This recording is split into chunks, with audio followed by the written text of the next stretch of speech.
Let's start a new chapter which is theory of equations. सबसे पहले हम ये डिस्कस कर लेते हैं कि एग्जैक्टली पॉलिनोमियल्स होते क्या हैं. अगर मैं आपको एक इक्वेशन दूं, I am just giving you an equation. अब इस इक्वेशन की खास बात ये होने वाली है स्टूडेंट्स की यहाँ पर आपके पास एक वेरिएबल होगा, right?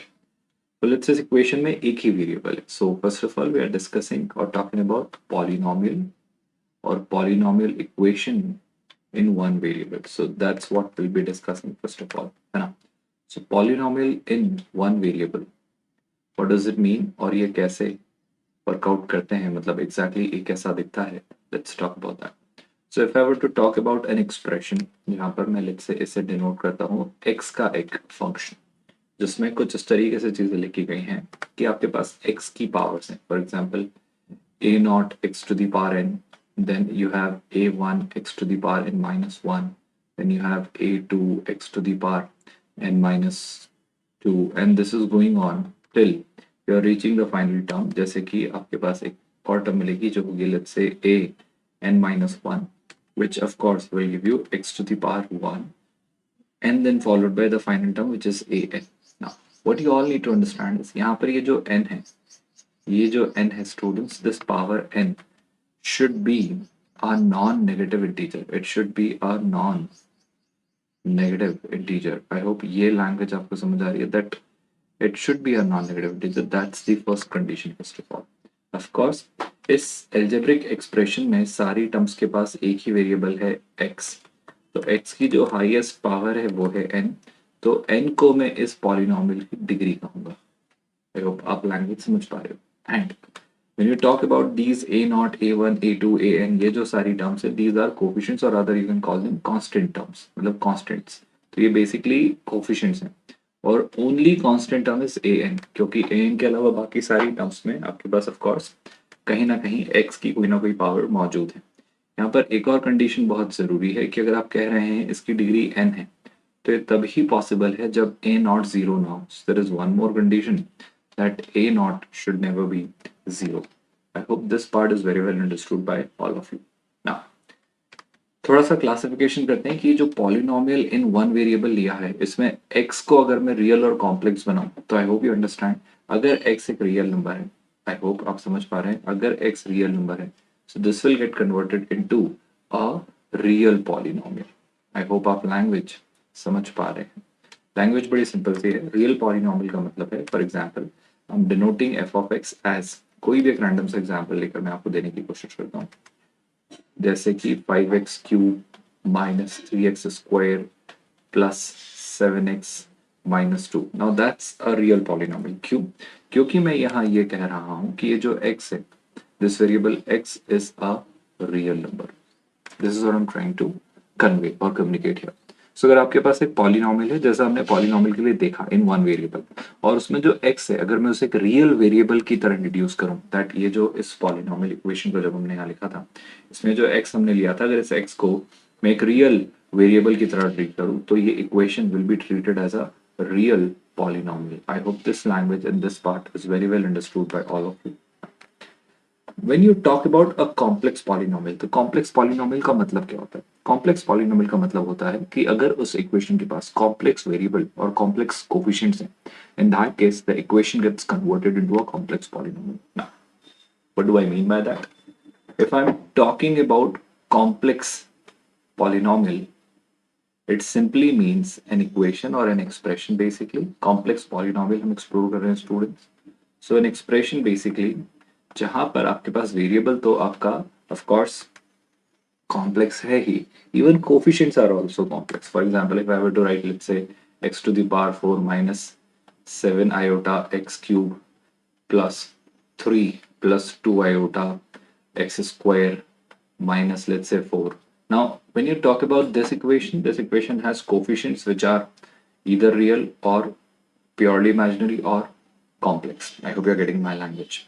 And here there are terms, there are variables जिनकी जब आप वैल्यूज निकालेंगे तो इन्हें सॉल्व कर कर, मतलब अगर इसके मैं रूट्स या सॉल्यूशंस निकालूं तो वो जो x की वैल्यूज आएंगी वो कॉम्प्लेक्स भी हो सकती हैं. What I'm trying to make you understand is अगर आप इक्वेशन में वेरिएबल और कोफिशिएंट्स दोनों को ही कॉम्प्लेक्स रखते हैं। देखो यहाँ कंडीशन थी कि x कैसा था, एक रियल नंबर। यहाँ पर ये कंडीशन इम्पोज कर रहा हूँ कि जो वेरिएबल है एंड इवन जो कोफिशिएंट्स हैं वो सब क्या हैं स्टूडेंट्स, वो सब कॉम्प्लेक्स हैं। तो अगर आपके पास ऐसी कोई कंडीशन फुलफिल होती है तो उस कैटेगरी के पॉलिनोमियल को you treat as a complex polynomial. I hope this part is very well understood by all of you. Now एक और टर्म निकल कर आती है जिसे आप कहते हैं रैशनल एक्सप्रेशन। कुछ स्टूडेंट्स इसे रैशनल एक्सप्रेशंस की तरह भी ट्रीट कर सकते हैं and some of the people in the community can call it a rational function as well. मतलब you may call it a rational function as well. Now, what do I mean by that? Rational expression or rational function. Look at this very closely, students.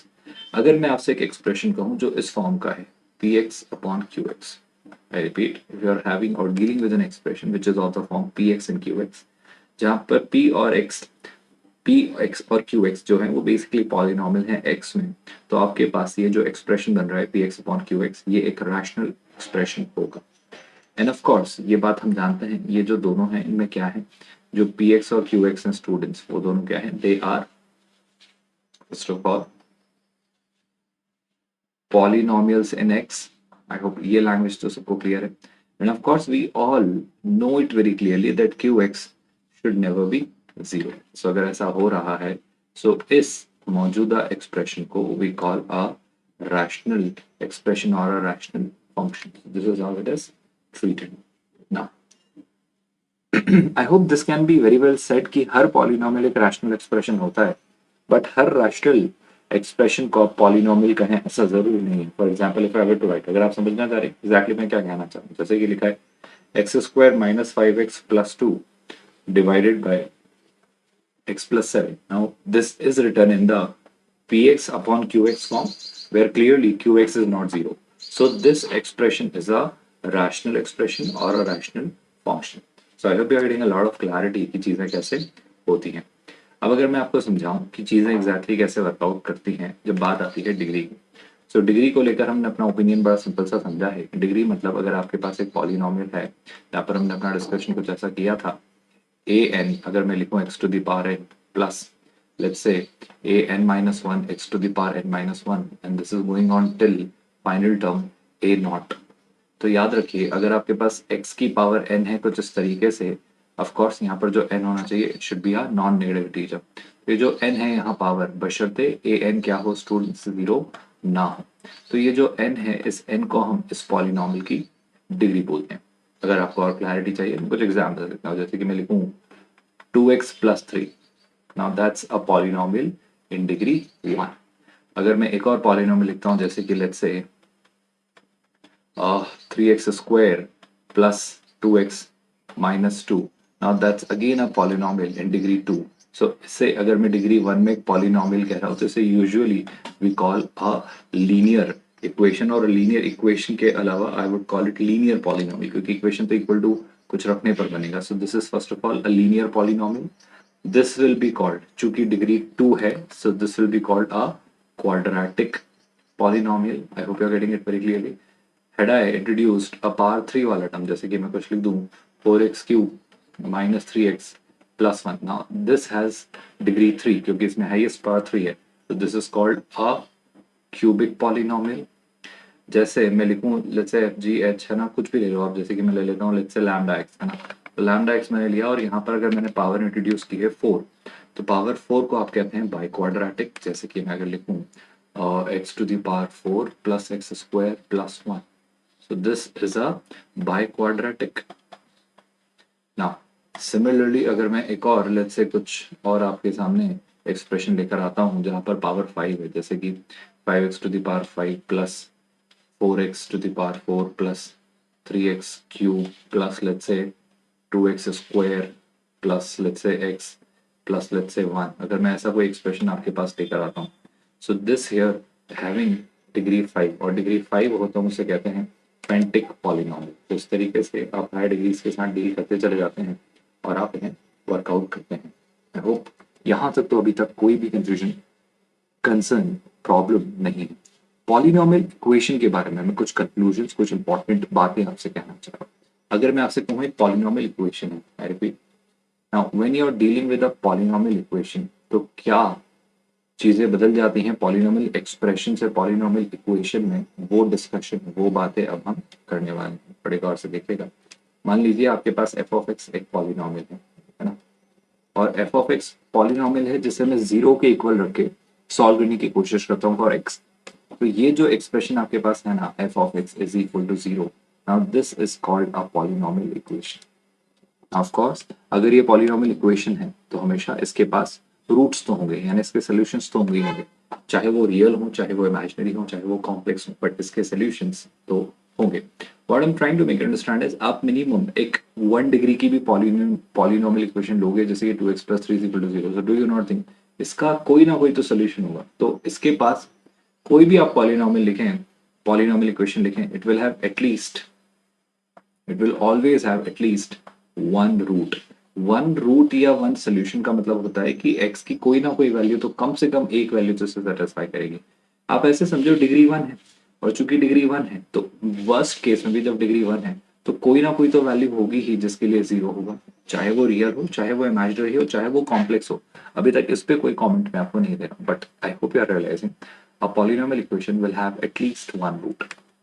One more logic can be said, अगर आपके पास एक polynomial equation है degree n में, है ना, जैसे अभी हमने डिस्कस किया a n(x^n), है ना, a n-1 (x^n-1) and this is going on till a0, है ना। और अगर मैं इसे एक पॉलिनोमियल इक्वेशन में कन्वर्ट कर रहा हूँ, इसे मैं इक्वल टू जीरो पुश कर रहा हूँ, this equation has degree n। तो अगर इसकी डिग्री n है, आई होप ये डिग्री n क्यों होगी स्टूडेंट्स, क्योंकि मैं जानता हूँ यहाँ पर जो a n है वो जीरो नहीं है। तो अगर इस इक्वेशन की डिग्री n है तो ये बात तय है इस पॉलिनोमियल के टोटल रूट्स होंगे, जो टोटल रूट्स होंगे वो n होंगे। रिपीट माई स्टेटमेंट, अब ये n कॉम्प्लेक्स भी हो सकते हैं, प्योरली रियल भी हो सकते हैं, प्योरली इमेजिनरी भी हो सकते हैं, बट ओवरऑल जो टोटल नंबर ऑफ रूट्स होंगे वो n होंगे, if you are getting my language very clearly. Which means अगर क्वाड्रेटिक है तो उसके टोटल रूट्स 2 होंगे, क्यूबिक के टोटल रूट्स 3 होंगे, बाई क्वाड्रेटिक के 4 होंगे, पेंटिक के 5 होंगे। ये बात I hope very well understood है आप सभी के लिए।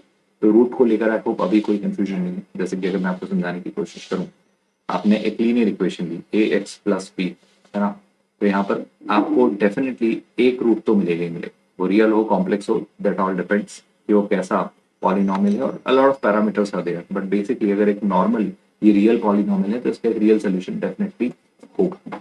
When you talk about a quadratic, जैसे कि मैं लिखूं ax² + bx + c, है ना, now things start getting थोड़ी सी कॉम्प्लेक्स यहाँ पर अब इसके रूट्स डेफिनेटली दो तो होने ही हैं, दे विल बी कॉम्प्लेक्स इधर और दे विल बी रियल।